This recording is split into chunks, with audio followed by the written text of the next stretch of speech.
মেঝে নোংরা হবে তাই মুখের ভিতরেই রেখে দিল ফুটন্ত গরম চা, আর সেই সিদ্ধান্তই কেড়ে নিল এক মেধাবী ছাত্রের প্রাণ। এটা কি শুধুই দুর্ঘটনা, নাকি ভয়, গাফিলতি আর নির্যাতনের নির্মম পরিণতি?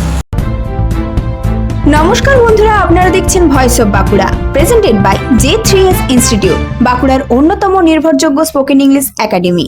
দক্ষিণ 24 পরগনার ঐতিহ্যবাহী নরেন্দ্রপুর রামকৃষ্ণ মিশন বিদ্যালয়, যে প্রতিষ্ঠান বছরের পর বছর শৃঙ্খলা ও শিক্ষার জন্য পরিচিত, আজ সেই প্রতিষ্ঠানই প্রশ্নের মুখে।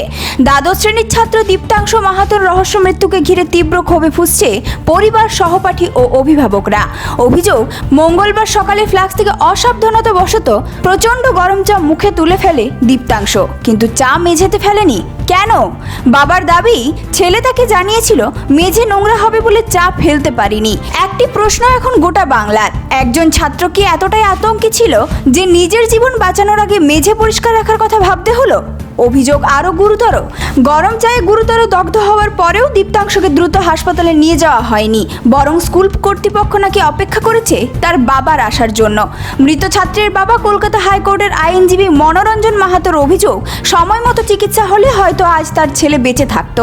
দীপ্তাংশকে শেষ পর্যন্ত পরিবারের সদস্যরাই হাসপাতালে নিয়ে যান, কিন্তু ততক্ষণে অনেক দেরি হয়ে গেছে। সল্টলেকের একটি বেসরকারি হাসপাতালে চিকিৎসকরা তাকে মৃত বলে ঘোষণা করে। তিনি ওয়ার্ডেন আছেন, ওনাকে ইনচার্জ আছেন, ওনাকে জানানো হলো। উনি বললেন আচ্ছা ঠিক আছে, আমাদের অ্যাসেম্বলি হবে এখন, আমাদের পরের ক্লাসটা ছিল না, বলেছেন অ্যাসেম্বলি হবে এখন, তাই জন্য আমাকে যেতে হবে, আমি অন্য একজনকে জানিয়ে দিচ্ছি। তো অন্য একজনকে যখন জানালো, তিনি এত গাফিলতি, এত শিক্ষার অভাব, উনি এই ব্যাপারটাকে পাত্তাই দিলেন না। এরপরই সামনে আসতে শুরু করে একের পর এক বিস্ফোরক অভিযোগ। শুধু গাফিলতি নয়, হোস্টেলে দীর্ঘদিন ধরে ছাত্রদের ওপর শারীরিক ও মানসিক নির্যাতনের অভিযোগও তুলেছে বহু ছাত্র ও অভিভাবক। এমনকি অভিযোগ উঠেছে এক হোস্টেল কর্মী নাকি প্রতি শুক্রবার মদ্যপ অবস্থায় ছাত্রদের মারধর ও নির্যাতন করতেন। ঘটনার জেরে ইতিমধ্যে প্রধান শিক্ষক স্বামী ইষ্টেশানন্দ পদত্যাগের ইচ্ছা প্রকাশ করেছেন। ছাত্র নির্যাতনের অভিযোগে 3টি হোস্টেল কর্মী সৌরভ তরু বিশ্বাস, সোমনাথ বৈরাগী এবং সমরেশ ধারাকে সাসপেন্ড করেছে মিশন কর্তৃপক্ষ। তবুও ক্ষোভ কমেনি। এনআরএস হাসপাতালের সামনে বিক্ষোভে সামিল হন দীপ্তাংশুর সহপাঠীরা। একটাই দাবি, দোষীদের কঠোর শাস্তি এবং নিরপেক্ষ তদন্ত। এদিকে পুলিশ অস্বাভাবিক মৃত্যুর মামলা রুজু করে তদন্ত শুরু করেছে। কিন্তু এখন সবচেয়ে বড় প্রশ্ন, একটি ঐতিহ্যবাহী শিক্ষা প্রতিষ্ঠানে একজন ছাত্র কেন নিজের যন্ত্রণার চেয়ে মেঝে নোংরা হওয়াকে বেশি ভয় পেল? এটা কি শুধুই একটি দুর্ঘটনা, নাকি এমন ভয়ের পরিবেশ যেখানে প্রতিবাদ করার সাহসও হারিয়ে ফেলেছিল ছাত্ররা?